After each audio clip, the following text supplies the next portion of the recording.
ありがとう、と言っているようだった。それでも行かなければならない事情が、男にはあった。2024年の秋、ベトナム、ハノイの旧市街に、一人の老人が降り立った。杖をつきながら、石畳の細い路地を歩く。背中は曲がり、足取りは重い。それでも彼は、一歩も止まらなかった。ポケットから何かを取り出す。古びた一枚の写真。端は黄ばみ、折り目は白くすり切れていた。何度も折りたたまれてきた証だった。老人は写真を静かに広げた。ゆっくりと目を細める。そして顔を上げ、路地の奥を見つめた。唇がかすかに震えていた。彼の名は、グエン・バン・ミン、82歳。ハノイからバスで3時間の小さな農村の出身だ。なぜ彼は今ここにいるのか。なぜその写真を60年間も手放せなかったのか。時計の針を大きく巻き戻す必要がある。1964年、ベトナム戦争の影が北から南まで覆い始めた頃、ハノイの空に硝煙が混じり始めた。あの年の冬だ。10代の少年だったミンは、ある夜、道端で一人の男と出会う。男は傷を負い、息も絶え絶えだった。国籍も言葉も関係なかった。ミンはただ、その男を助けた。男はサリサイに、たどたどしいベトナム語で言った。必ず、返しに来る。と、約束は、60年間、果たされなかった。果たせなかったのか、果たさなかったのか。それとも、答えは、あの路地の奥に、静かに待っていた。次は、少年ミンが生きた1960年代のハノイと、その夜の出会いの真相に迫る。1960年代、ベトナム戦争の火の粉が、ハノイの路地にも降り始めた頃の話だ。少年ミンは、ホアンキエム湖のほど近く、旧市街の細い骨董通りに生まれた。父親は仕立てて職人だった。夜明け前から糸を通し、日が暮れてもまだ針を持つ。その背中を見て育ったミンもまた、手先が器用な少年に育った。学校では地図を描くのが好きだった。路地の曲がり角、井戸の位置、木の根が持ち上げた石畳の凹凸まで、細かく書き込んだ。この街を全部、頭に入れるんだ。と、よく口にしていたという。その言葉が、後になって、一つの命を救うことになる。1965年、アメリカの空爆が本格化した。ハノイの空は昼でも陰り、夜は遠くで火が揺れた。旧市街の住人たちは、地下壕の場所を体で覚えた。物音に敏感になり、見知らぬ顔には口を閉じた。ミンは16歳になっていた。仕立て屋の仕事を手伝いながら、闇の中でも街の輪郭を読む目を持つ、静かな少年だった。多くを語らない。けれど、よく見ていた。人の靴の減り方、荷物の持ち方、目の動かし方、そういう細部から、相手の事情を読む癖があった。そのミンが、ある夜、見知らぬ男と出会った。男は傷を負い、息も絶え絶えだった。国籍も、言葉も、関係なかった。ミンはただ、その男を助けた。男はサリサイに、たどたどしいベトナム語で言った。必ず、返しに来る。と、約束は、60年間、果たされなかった。果たせなかったのか、果たさなかったのか。それとも、答えは、あの路地の奥に、静かに待っていた。次は、少年ミンが生きた1960年代のハノイと、その夜の出会いの真相に迫る IMG。1960年代のハノイ旧市街、霧雨けぶる石畳の路地。1960年代のハノイは、まだ息をしていた。砲声が聞こえるその夜も、路地の奥から飯を炊く匂いがした。戦争と暮らしが、すぐ隣に並んでいた時代。少年ミンは、16歳だった。細い体で、毎朝市場に野菜を運ぶ。それが家族を養う。唯一の仕事だった。学校には、もう何年も行けていない。それでも彼は、笑う子供だった。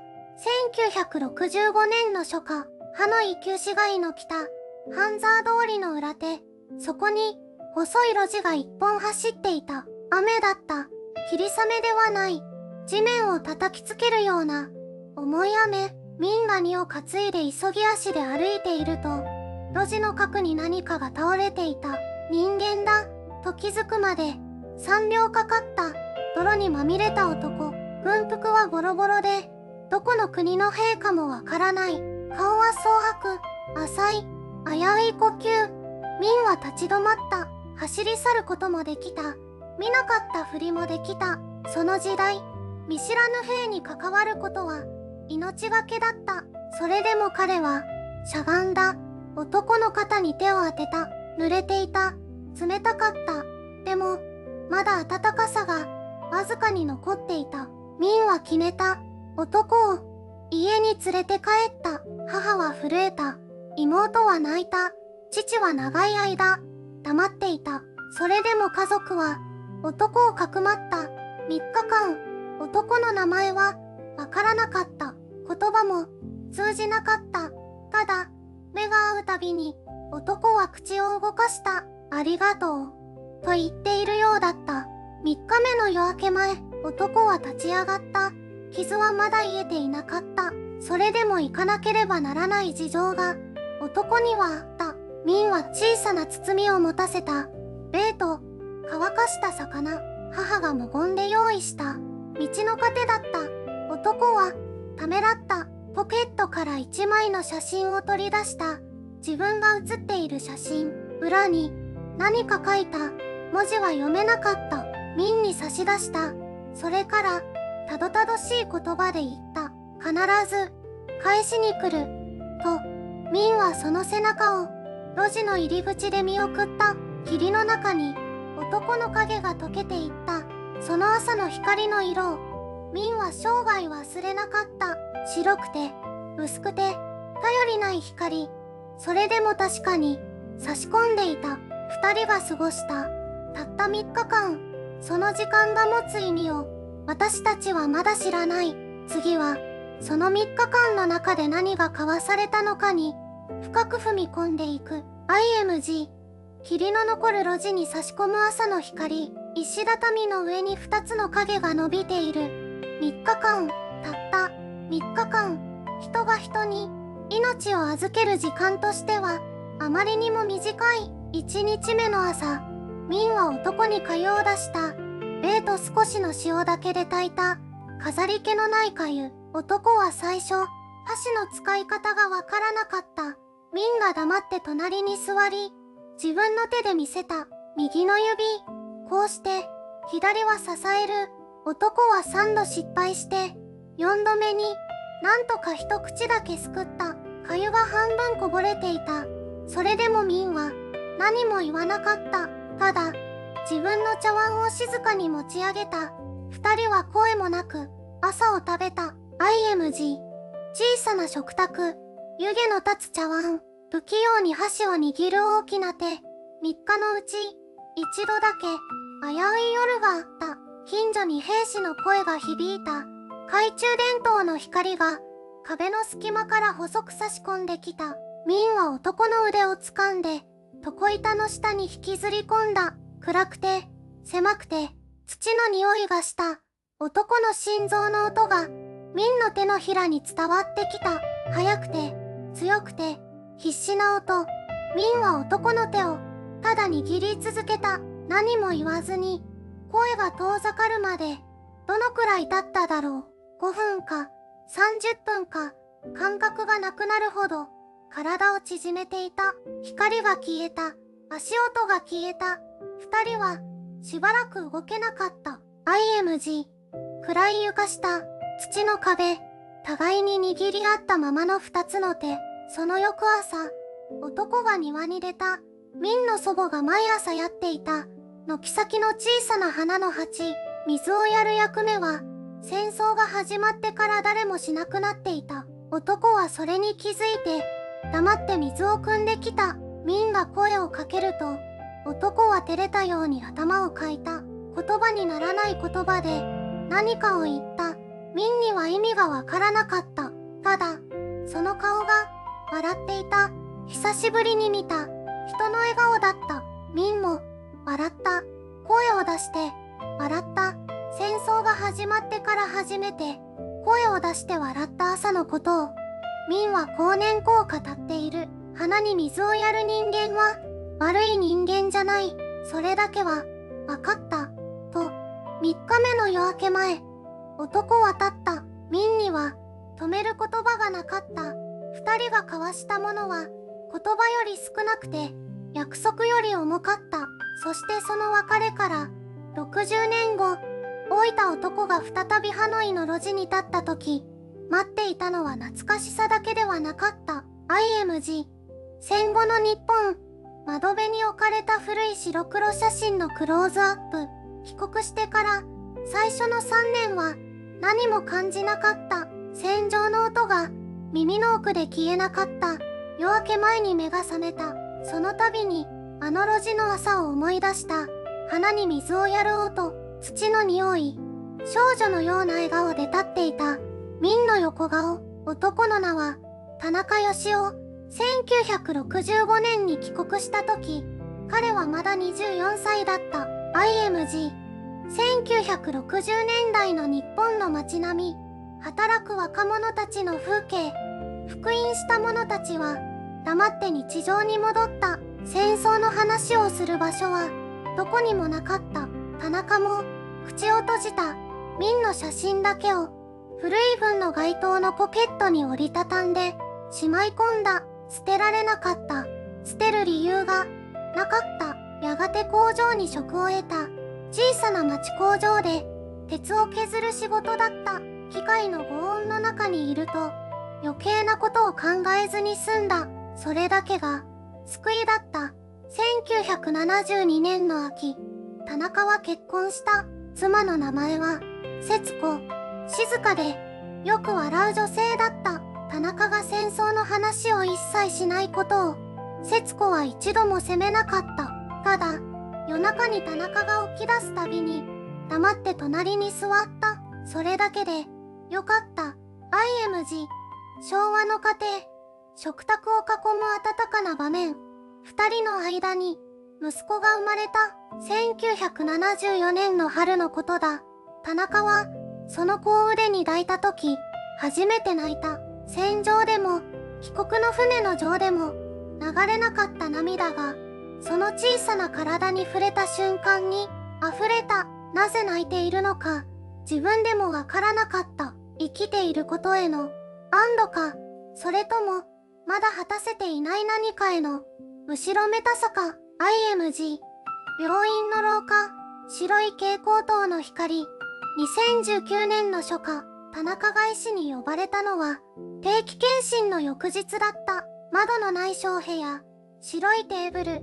医師は丁寧な言葉を選びながら紙に数字を書いた。膵臓、ステージ3。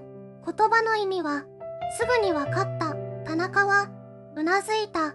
どのくらいですかと聞いた。医師は少しの間目を伏せた。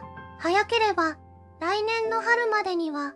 その夜、田中は一人で台所に座った。節子は3年前に言っていた。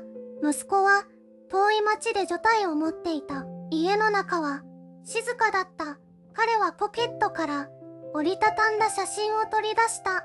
60年間一度も捨てなかったあの一枚。色は褪せていた。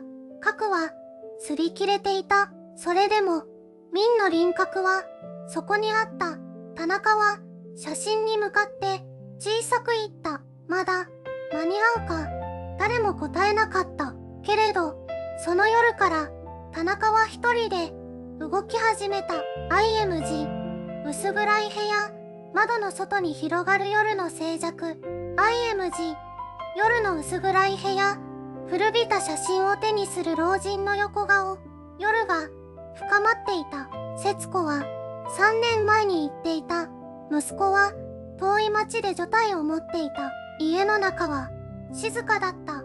田中は写真をテーブルの上に置いた。60年間一度も捨てなかったあの一枚。色は褪せていた。核は擦り切れていた。それでも、ミンの輪郭はそこにあった。まだ間に合うか。誰も答えなかった。IMG。窓の外、冬の夜空と街灯の光。あの頃のことを、田中はよく夢で見た。泥の匂い、雨の音、そして小さな手が自分の腕を引いていた。あの手がなければ、自分はとっくにこの世にいなかった。それだけは確かだった。60年という時間は長い。仕事があった。結婚があった。子供が生まれた。その間に何度か諦めかけた。ミンの消息はつかめなかった。手紙を出しても返事は来なかった。戦後のベトナムは簡単に行ける場所ではなかった。もう無理かもしれない。そう思った夜が一度や二度ではない。IMG。古い引き出しの中、色あせた封筒と写真。けれど、その度に田中を引き止めたのは大きなことではなかった。ある夜、引き出しの奥から古い封筒が出てきた。節子が几帳面な字で書いていた。あなたが帰ってくるとずっと信じていた。と、戦地から戻った年、節子はその一文だけを書いた紙をそっと渡してくれた。田中はそれを60年間捨てなかった。写真と一緒にポケットの中に IMG。老人の手のアップ。封筒と写真を撫でて持つ。節子はミンのことを知っていた。夫が命を救われた相手のことをずっと気にかけていた。いつかお礼を言えるといいね。食卓でそう言ったのは確か息子がまだ小学生の頃だった。その言葉がずっと耳の奥に残っていた。節子がいなくなった後、田中はもう一度写真を取り出した。2023年の冬のことだった。80歳の体に残された時間がどれだけあるか、田中自身が一番よくわかっていた。IMG。カレンダーと航空会社のウェブサイトが映る画面。その夜から田中は一人で動き始めた。地図を広げた。ハノイのあの路地の名前を調べた。指が震えていた。けれど止まらなかった。約束はまだ果たされていない。2023年の冬、田中は決めた。地図を広げた。震える指がハノイの地図の上をゆっくりとなぞっていった。60年前に刻まれた記憶。あの路地の入り口に口かけた赤い門があった。門の脇に小さな井戸があった。そこまでは覚えていた。名前はわからない。住所もわからない。あるのは焦った写真一枚。そして体の奥に焼き付いたあの男の顔だけだった。田中はノートを開いた。覚えていることを全部書いた。路地の幅、井戸の石の色、遠くに聞こえていた四条の音。記憶というのは書き出してみると思いのほか細部まで残っているものだ。3時間書き続けた。ペンを置いた時、手が小刻みに震えていた。老いのせいではなかった。怖かった。60年間、自分はいつか行く、と思い続けてきた。仕事が落ち着いたら、子供が育ったら、妻の節子が元気になったら、言い訳はいつだってあった。そして気がつけば、80歳になっていた。もう、猶予はない。主治医から告げられた言葉が、耳の奥で鳴っていた。無理な移動は、控えてください。それでも、田中は翌朝、旅行代理店に電話をした。ハノイへ行きたい。できるだけ早く。受話器を持つ手が、また震えた。けれど、声は、震えなかった。航空券の予約が取れたのは、その日の午後のことだった。出発まで、10日、田中はその夜、初めて、ぐっすりと眠れた。60年ぶりに、眠れた気がした。と後に息子に話したという。眠れなかったのではない。ずっと、どこかで、覚悟が決まっていなかったのだ。決めた途端、体が軽くなった。翌朝、田中は写真を、また取り出した。男の目が、まっすぐにこちらを見ていた。60年、変わらない目だった。もうすぐ行く。田中は写真に向かって静かに言った。声に出したのは生まれて初めてのことだった。空港まであと10日。その10日が田中にとって人生で最も長い10日になろうとしていた。そしてハノイの路地で田中を待っていたのは、約束を果たした先にある想像もしていなかった真実だった。IMG。 古いノートに走り書きされた路地のスケッチ、その傍らに1枚の汗た写真。 IMG。 ハノイの路地、朝霧の中を歩く老人の後ろ姿。2023年11月、田中はハノイにいた。空港を出た瞬間、熱気が肌に張り付いた。11月でもこの街の空気は重く湿っていた。ガイドが地図を広げた。田中は首を振った。一人で行く。路地の入り口に立った石畳が60年前のままだった。足が動かなかった。 IMG。 旧市街の石畳の路地、薄暗い朝の光、ゆっくりと一歩また一歩。脇の軒先に緑の野菜が並んでいた。どこかでバイクのエンジン音がした。子供の笑い声が路地の奥から聞こえた。田中の胸の中で何かがほどけていくような気がした。角を曲がった。あの家のあの扉が見えた。 IMG。 古い木の扉、色あせた壁、朱色だった扉は今は薄い茶色に変わっていた。それでも形は同じだった。彫り込まれた模様も蝶番の錆も。田中は上着のポケットに手を入れた。写真を取り出した。60年間肌身離さず持ち歩いたあの一枚。男の顔が扉と重なった。 IMG。 田中の手の中の色あせた写真。ノックした。1度2度静寂。3度目を上げようとした。その瞬間、扉が開いた。出てきたのは若い女だった。30代だろうか。黒い瞳が田中を見た。田中は写真を差し出した。言葉ではなく写真で語った。女の表情が止まった。写真と田中の顔を交互に見た。そして女は何も言わずに奥へ引っ込んだ。 IMG。 薄暗い室内、奥へ続く廊下。田中は扉の前に立ったまま動かなかった。風が路地を抜けた。やがて足音が聞こえた。ゆっくりとした重い足音。扉の奥から老いた男が現れた。腰が曲がっていた。白髪だった。目が細かかった。田中は息を飲んだ。その目だった。シワの奥に60年前のあの目があった。 IMG。 二人の老人、路地に向かい合う。田中は深く頭を下げた。言葉は出なかった。ただ頭を下げた。老人はしばらく動かなかった。それから震える手が田中の肩に触れた。路地にバイクの音が遠ざかっていった。子供の声がまた聞こえた。二人の老人はそこに立っていた。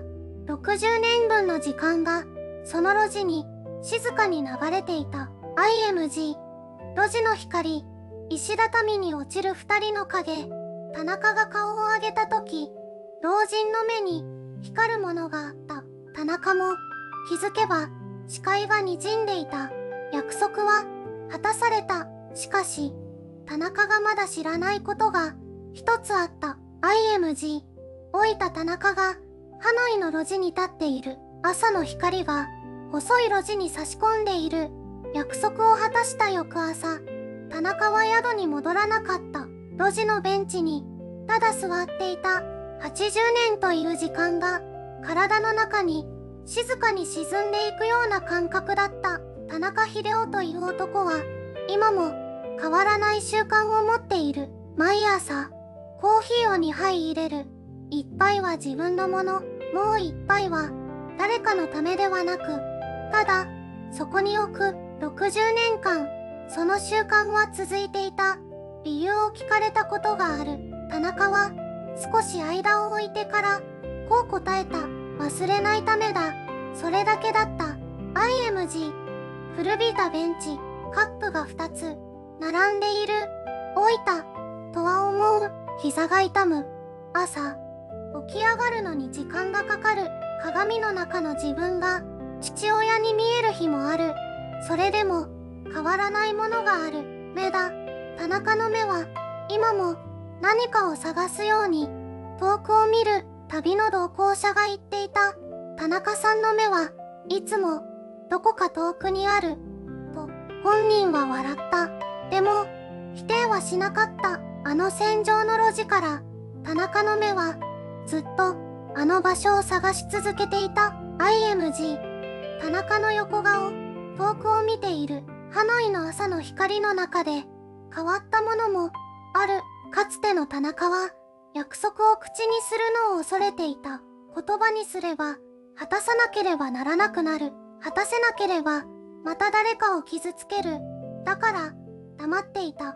それでも胸の中で一つだけ言い続けた言葉があった。必ず行く。その言葉だけが田中を60年間生かし続けた。IMG。色あせた写真。田中の手の中に静かに収まっている。ハノイの朝は早い。バイクの音が路地に満ちる。屋台の煙が空に流れていく。子供が走る。老人が笑う。田中はそのすべてをゆっくりと目に収めた。60年前、この街は燃えていた。